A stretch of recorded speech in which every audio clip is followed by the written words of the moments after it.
তাহলে শিরিকের গুনার কোনো মাপ আছে? শিরিক নিয়ে কেউ যদি মরে ওই পাপ আল্লাহ কোনোদিন মাফ করবেন? দুনিয়াতে দেখেন না মহিলারা স্বামীদের কত অপরাধ মাফ করে দেয়। স্বামীরা তো এমনিও নারীদের কাছে ধরা। আর আল্লাহ রাসূল সাল্লাল্লাহু আলাইহি ওয়াসাল্লাম বলেছেন, তোমাদের মধ্যে সেরাকে জানো, তোমাদের মধ্যে উত্তমকে জানো? যাকে সমাজ উত্তম বলে সে না, বরঞ্চ যে নিজের স্ত্রীর কাছে উত্তম সে আসলেই তোমাদের ভেতরে সর্বোত্তম। কথা এখানেই শেষ করেন নাই, তিনি বলেছেন, আমি আমার স্ত্রীদের নিকট সর্বোত্তম, আমি আমার স্ত্রীদের নিকট সর্বোত্তম। কেন? কারণ স্ত্রীর সামনে মানুষের আসল চেহারাই থাকে। এরপরও স্ত্রীরা স্বামীদের বহুত অপরাধের ব্যাপারে নীরব থাকে নাকি থাকে না? কিন্তু সতীনের ব্যাপারে স্বামীর হাজারটা পাপ মাফ করবে, লেকিন যদি টের পায়, এমনকি এইটাও মাফ করবে যে স্বামী তলে তলে কারো লগে টাঙ্কি মারে, এইটাও হয়তো একটু বুঝাইয়া শুনে ধীরে ধীরে লাইনে আনার চেষ্টা করবে। লেকিন স্বামী কাউকে দ্বিতীয় বউ, তৃতীয় বউ, চতুর্থ বউ বানানোর চেষ্টা চালাচ্ছে, এটা যদি কোনো স্ত্রী টের পায়, আর চুপ করে বসে থাকবে? বলবে আর বসে থাকার সময় নাই, এখন দুর্বার আন্দোলন গড়ে তুলতে হবে, থাকবো না কবর্ত করে, দেখবো এবার জগৎটাকে স্বামীরাও দেখায় ছাড়বো কত ধানে কত চাল হতে পারে। এটাই বাস্তবতা না? তো নারীরা সতীনের ব্যাপারে এত খেপা কেন? কারণ শিরিক, শিরিক, শিরিক, ভালোবাসায় শিরিক হোক এটা স্ত্রী চায় না। পৃথিবীর কোন স্ত্রী অভ্যাসগত ভাবে এটা হয়তো সহজে নিতে পারে না, ন্যাচারাল ব্যাপার, এটা তাদের প্রাকৃতিক দুর্বলতা। অথচ স্ত্রী হায়াত দিয়েছে না মৌত তার হাতে, স্ত্রী উপকার করেছে না ক্ষতি তার হাতে, স্ত্রী আপনার খোদা লাগে না আপনার রব না আপনার মাহবুদ লাগে। এরপরও স্ত্রী যদি সতীন সহ্য করতে না পারে, বিয়ের পর অনেকের ঝামেলা হয় মা আর স্ত্রীকে একসাথে রাখার ক্ষেত্রে। মা মনে করে এই মহিলা এসে আমার সন্তানের ভালোবাসাকে তার দিকে ডাইভার্ট করে নিয়েছে, স্ত্রী মনে করে সে তার মাকেই কেয়ার করে আর আমার ব্যাপারে গাফলতি করে। এই যে ভুল বোঝাবুঝি শুরু হয় কেন? শিরিক, শিরিক। সে মনে করে আমার ভালোবাসায় মনে হয় শিরিক ঢুকেছে। দুনিয়ার মানুষ যারা খোদা না, যারা রব না, যারা মাহবুদ না, যারা খালেক না, যারা মালিক না, যারা রাজ্জাক না, যারা কিছুই না, তারাই যদি শিরিক সহ্য করতে না পারে, তাহলে যেই রব, যিনি সৃষ্টি করেছেন, যিনি নিয়ন্ত্রণ করেন, যিনি পরিচালনা করেন, যিনি বান্দাকে সবচাইতে বেশি ভালোবাসেন, তিনি কিভাবে শিরিক পছন্দ করতে পারেন? কারাগারে আমাকে প্রশ্ন করলেন, আপনারা জান্নাতের ঠিকাদারি কিভাবে নিলেন? প্রশ্ন শুনে আমার মাথা ঘুরতে শুরু করলো, কি বলে? আগে পরে যা বললেন সব তো বুঝলাম, এটা আবার কি কথা? জান্নাতের ঠিকাদারি আমরা আবার কবে নিলাম?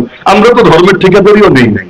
আমরা সবসময় নিজেদেরকে বলি ধর্মের পাহারাদার, ঠিকাদার না। আমরা পাহারাদার, পাহারাদার, ঠিকাদার না। আমরা চাইলেই মন মতো ধর্মের কাজ করতে পারি না। আমরা পাহারা দিতে পারি, কোনো কিছু ভেতর থেকে হারাতেও দেই না, বাইরের কোনো কিছু ইসলামের নামে ঢুকতেও দেই না। যেখানে ধর্মেরই ঠিকাদার না, জান্নাতের ঠিকাদার হলাম কিভাবে? আমি বললাম প্রশ্নটা বুঝি নাই, এখন আমাকে বুঝিয়ে বলছে। এই যে আপনারা কথায় কথায় বলেন নাস্তিকরা জাহান্নামী, সেকুলাররা জাহান্নামী, অমুক তমুক জাহান্নামী, আর ভাবটা এমন আপনারা হেফাজতিরা আর হুজুররা আপনারা মনে হয় সব জান্নাতি। এর মানেটা কি? আপনারা কি মানেন না আল্লাহ সর্বশক্তিমান?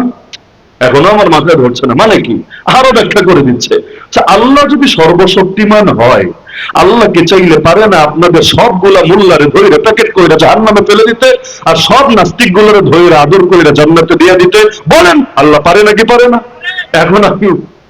এখন আমি বললাম, এখন আমি বুঝলাম আসলে তার ঝামেলাটা কোথায়, আসলে তার ঝামেলাটা কোথায়, কেন সে এটা বলছে। কারণ সে এটা শিখেছে ইন্নাল্লাহ আলা কুল্লি শাইইন কাদির, নিশ্চয়ই আল্লাহ সর্ব বিষয়ে পরিপূর্ণ ক্ষমতাবান। এবার আমি ঠান্ডা মাথায় বললাম, ওইখানে তোর গরম হওয়ার সুযোগ নেই, গরম হলে তো মায়ের একটা নিচে পড়বে না, দুই একটা পড়লে এটা আবার উঠে দিয়ে দিবে। এজন্য আমি ঠান্ডা মাথায় বললাম, দেখেন আল্লাহ সর্বশক্তিমান এটা আমরা জেনেছি কিভাবে? এটা তো আমরা নিজেরা নিজেরা বানাই নাই, এটা আমরা জেনেছি আল্লাহর বাণী থেকে, কোরআনের আয়াত থেকে। তো যেই কোরআন থেকে জেনেছি আল্লাহ সব পারে, একই কোরআন থেকে জেনেছি আল্লাহ কাফের মুশরিকদের জন্য জান্নাতকে হারাম করে দিয়েছে। আল্লাহর কথা সবই মানতে আমরা বাধ্য। এমন না একটা মানি আর একটা মানি না, একটা মানি আর একটা প্রত্যাখ্যান করি। আল্লাহ পারেন, সব পারেন, কোনো সন্দেহ নাই। আল্লাহ পারেন, সব পারেন, কোনো সন্দেহ নাই।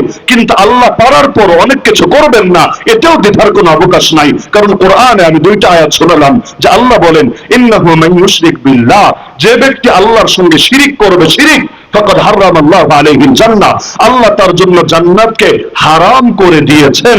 ওমা ওয়াহুন নার, তার একমাত্র ঠিকানা হবে জাহান্নাম। ওমা লিযালিমিনা মিন আনসার, এরকম জালেমদের কোনো সাহায্যকারী থাকবে না। দ্বিতীয় আয়াত শুনলাম, ইন্নাল্লাহা লা ইয়াগফিরু আন ইউশরাকা বিহি, নিশ্চয়ই আল্লাহ তার সঙ্গে করা শিরকের পাপ মাফ করবেন না। ওয়া ইয়াগফিরু মা দুনা যালিকা লিমান ইয়াশা, এর নিচে যত পাপ আছে আল্লাহ মাফ করবেন, তবে সবার জন্য না, লিমান ইয়াশা, যার ব্যাপারে চাইবেন। আমি বললাম আল্লাহ সব পারেন, এটাও মানি। আল্লাহ শিরকের পাপ, কুফরের পাপ, নাস্তিকতার পাপ মাফ করবেন না, এটাও মানি। এখন আপনি আয়াতগুলো মানেন কিনা একটু ক্লিয়ার করলে ভালো হয়।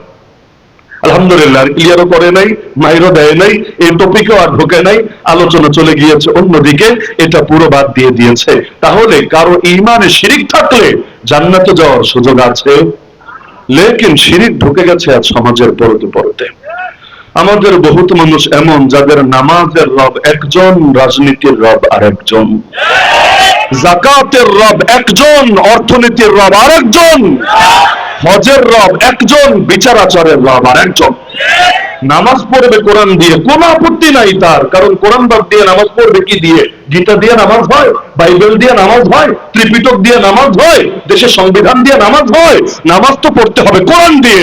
কিন্তু সে যখন বিচারক হবে, আপনি গিয়ে যদি তাকে একটা কোরআন দেন, হে মহামান্য বিচারক, হে ম্যাজিস্ট্রেট, হে জাজ, হে জাস্টিস, আমাকে কোরআন দিয়ে আপনি বিচার করে দেন, বাংলাদেশের একটা আদালতের নাম বলেন যেখানে আমাকে কোরআন দিয়ে বিচার করে দেবে? দিবে? দিবে? দিবে না তো দিবেই না। উল্টো দেশের পরিস্থিতি খারাপ থাকলে বলতে পারে, কি রে তোর কথায় জঙ্গিবাদের গন্ধ আসছে। জঙ্গিবাদ শব্দ যদি নাও বলে, কমাস কম বলবে কি রে মৌলবাদের উত্থান দেখা যাচ্ছে, মৌলবাদের গন্ধ পাওয়া যাচ্ছে। তাহলে কোরআন দিয়ে নামাজ পড়তে আপত্তি নাই, তো কোরআন দিয়ে বিচার করতে তার বড় আপত্তি আছে। তার মানে আল্লাহকে মসজিদ অ্যাক্সেস দিয়েছে, কিন্তু রাষ্ট্রে বিচারালয়ে আল্লাহর অ্যাক্সেস দিতে রাজি না। দেখেন না, আমাদের সংবিধানের 4 মূলনীতির এক মূলনীতি হলো ধর্ম নিরপেক্ষতা বাদ। ধর্মের ব্যাপারে নিরপেক্ষ থাকতে হবে, ভালো কথা। মানে কি? মানে হলো ধর্ম থাকবে মসজিদে, ধর্ম থাকবে মাদ্রাসায়, ধর্ম থাকবে মাহফিলে, ধর্ম থাকবে টঙ্গী মাঠে, ধর্ম থাকবে মার্কাজে, ধর্ম থাকবে খানকায়। বাকি জায়গায় কি থাকবে? না, বাকি জায়গায় ধর্ম চলবে না, আল্লাহ চলবে না, নবী চলবে না, কোরআন চলবে না। তাহলে কি চলবে? মানুষের বানানো আইন চলবে। কি চলবে? ব্রিটিশের শিক্ষা দেওয়া আদর্শ চলবে। কি চলবে? কাফের মুশরিকদের দালালি চলবে। লেকিন সেখানে আল্লাহ এবং তার রাসূলের আদর্শ চলতে দেওয়া যাবে না। কেমন আছে নাকি নাই? প্রকাশ্যে বলে আমরা শরীয়তের আইন মানি না। শরীয়তের আইন কি তোর বাপের আইন? শরীয়তের আইন কি তোর নেতার আইন? মনে চাইলে মানব, মনে চাইলে মানব না, সুযোগ তোরে দিয়েছে কে? শরীয়তের আইন মানে আল্লাহর আইন, শরীয়তের আইন মানে রাসূলের শেখানো আইন, রাসূলের বানানো না, আল্লাহর দেওয়া, নবীর শেখানো, আল্লাহর দেওয়া, নবীর শেখানো। কেউ যদি বলে শরীয়তের আইন মানে না, তার মানে সে আল্লাহ এবং তার রাসূলের আইন মানতে রাজি না। এই বছর রবিউল আউয়াল, মাত্র 1 মাস আগের কথা, এমন এমন নেতারাও নবীর জন্মে শুভেচ্ছা জানিয়েছে যারা প্রকাশ্যে নবীর আইন বুড়ো আঙ্গুল দেখানোর চেষ্টা করে। এটা আবার কেমন প্রেম রে ভাই? প্রেম উপচে পড়ে, ভালোবাসা উপচে পড়ে, মহাব্বত উপচে পড়ে, তো তার আদর্শের নাম শুনলেও গায়ের মধ্যে চুলকানি উঠে। এইটারে মহাব্বত বলে না ভণ্ডামি বলে? মায়ের মহাব্বত দেওয়া না, কিন্তু মায়ের টাকা পয়সা দেয় না, মা বাড়িতে বড় কষ্টে, মা ওষুধ কেনার পয়সা পায় না, লেকিন চিঠি লিখতে বসলে বাহ বাহ, মায়ের প্রেমে পুরাই দেওয়া না। এমন ভণ্ড এই দেশে আছে নাকি নাই? দেশপ্রেম, আর টকশোতে বসলে দেশপ্রেম যেন চুয়ে চুয়ে পড়ে, লেকিন দেশের সম্পদ সব বিদেশে পাচার করে, বিদেশে গিয়ে বেগম পাড়ায় বাড়ি করে, কারণ ও জানে এই দেশে বেশি দিন থাকতে পারবে না। আকাম কুকাম যে হারে পড়েছে, 2 দিন আগে বা পরে ভাগতে তো হবেই হবে, এই জন্য ভাগনের জায়গাটা আগ থেকে ঠিক করে রাখে। অবশ্য আমাদের চাইতে একদিক থেকে ভালো আছে, আমরা সবাই জানি আমরা মরবো, যাব দুনিয়া থেকে, কিন্তু যেখানে যাব ওখানে বাড়ি বানানোর চিন্তা নাই, যেখানে যাব ওখানে সুখে থাকার চিন্তা নাই। অন্তত আখিরাত না মানলেও দুনিয়ার লাইনে মেনেছে যে দেশ থেকে তো ভাগতেই হবে, তাহলে ইন্ডিয়ার লিঙ্কটা ঠিক রাখি, দেশ থেকে তো ভাগতেই হবে, তাহলে পশ্চিমা বিশ্বের লিঙ্কটা ঠিক রাখি। ওই আকীদা যদি আমাদের ভেতর থাকতো, আমরাও তো মরার আগে নিজেদের জান্নাত ঠিক করে যেতাম। এক বুজুর্গ এক চোরের পায়ে চুমু খেলেন, যে চোরকে হত্যাই করে ফেলা হয়েছে। তিনি যাচ্ছেন, দেখলেন চোরের লাশ, গিয়ে পায়ে চুমু খেয়েছেন। সবাই বলে ছি হুজুর ছি, এটা কোনো কথা হইল? একটা চোর, এই চোরের পায়ে আপনার চুমু খেতে হলো? তিনি বললেন, আরে ওর পায়ে চুমু খেয়েছি কেন জানো? প্রথমবার যখন চুরি করেছে ওর ডান হাত কাটা হয়েছে, আবার যখন চুরি করেছে বাম হাত কাটা হয়েছে। এভাবে একবার দুবার না, বারবার বারবার বারবার বারবার তাকে শাস্তি দেওয়া হয়েছে। এরপর আল্লাহর বান্দা চুরি ছাড়ে নাই, বরঞ্চ এই চুরিকে এমন ভাবে আঁকড়ে রেখেছে, শেষে গিয়ে তার জান গিয়েছে, তবুও চুরি বিদ্যা সে যেটা রপ্ত করেছে এটা ছাড়তে রাজি হয় নাই। সে যে ইস্তেকামত দেখিয়েছে, যে অবিচলতা দেখিয়েছে, আমি যদি আমার দ্বীনের ব্যাপারে অবিচলতা দেখাতে পারতাম, কনফার্ম জান্নাতি হয়ে যেতাম। তাহলে ওর পাপ নিয়ে আমার মহব্বত আছে এমন না, কিন্তু ওর যে অটলতা, ওর যে অবিচলতা, এইটার ঈর্ষা না করে আসলে পারা যায় না। এজন্য ওর এটাকে আমি ঈর্ষা করলাম।